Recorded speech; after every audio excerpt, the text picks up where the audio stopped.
tere õhtust kõigile! Oleme siin Metodisti kirikus Julge särada noorte missiooni konverentsil. Minu kõrval istub Heli Raun, kes on siis selle ürituse peakorraldaja ja küsime kohe esimese küsimuse. Mis on kogu selle ürituse selline missioon?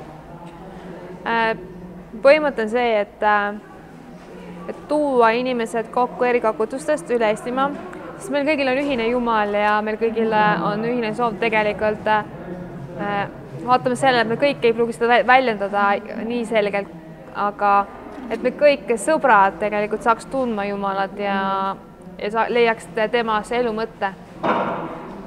Selge. Aga kuidas sa üldse sattusid siia niimoodi seda korraldama, et kas sunniviisiliselt või vabatahtlikult? Kui kunagi oli Kuressaares aastavahetuse laager, siis ma olin peaaegu minemas, aga ma ei saanud enda aega vabaks. Ja siis meie kogudusest Jürgen Lahesalu oli seal osalemas ja ta sai sellist powerit täis ja temast pidi noortejuht saama meie koguduses. Siis aga peagi ta see auto õnnetus surma ja siis järsku oli 300 inimest umbes Kalju koguduses Julge särada liikumisest enamus.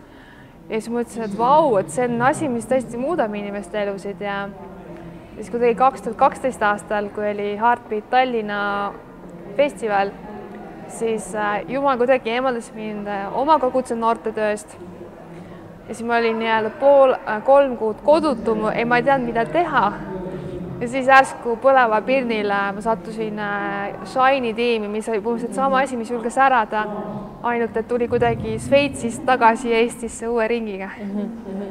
Ja siis ma sain selle visiooni tagasi, et on vaja teha selliseid kokkusaamisi jälle, et niisama, et me oleme noorte liikumine, kanname kollaseid salle ja me oleme lahedad salle kandes, et see ei ole kõigest nagu piisab.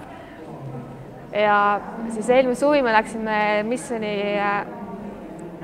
laagrisse Saksamaale väikse seltskonnaga ja siis ma sattusin olema osade KP inimestega seal ja siis ma kuidagi sain endale tiimi selja taha, kes on tegelikult kõik aidanud siiamaani selle tuua ja hästi palju on ka inimesi, keda ma ei tundnud 2 aastat tagasi.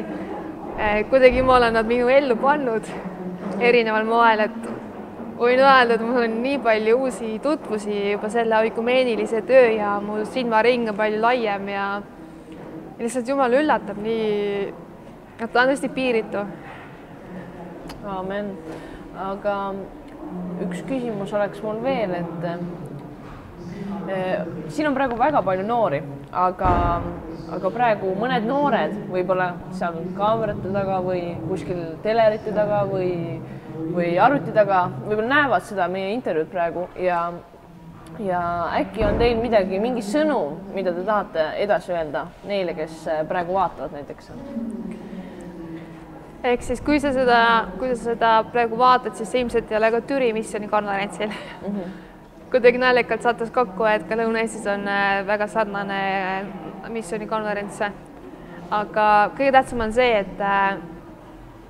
et väga lahe on olla oma koguduse noor ja hängida seal noortekal aga tähtis on just minna oma mugavustsoonist välja ja kui sa tuled siia teiste sekka, kellel on samad teemad ja on ka väga tugevad praktikud, kes jagavad oma kogemusi, oma nooruspõlvest, oma tuttavate lugusid, siis see on see, mida sa oma koguduses ja ilmtingimata ei saa. See on just keskendunud sellele, millest väga kõik kogudused ei jaksa rääkida, sest noorted on alati niimoodi, et tulevad uued, siis tuleb veel hakata null asjades, kes on Jumal, mis on armastus ja siis jälle noored kõik vahetavad. Aga siin on see, et me kõik usume, et meil on ühine Jumal ja see on asi, millest see on nii hea, et sellest tuleb jagada. Igatahes väga tore, et sa oled siia tulnud ja teinud ja palju jõudu sulle edaspidiseks. Aitäh!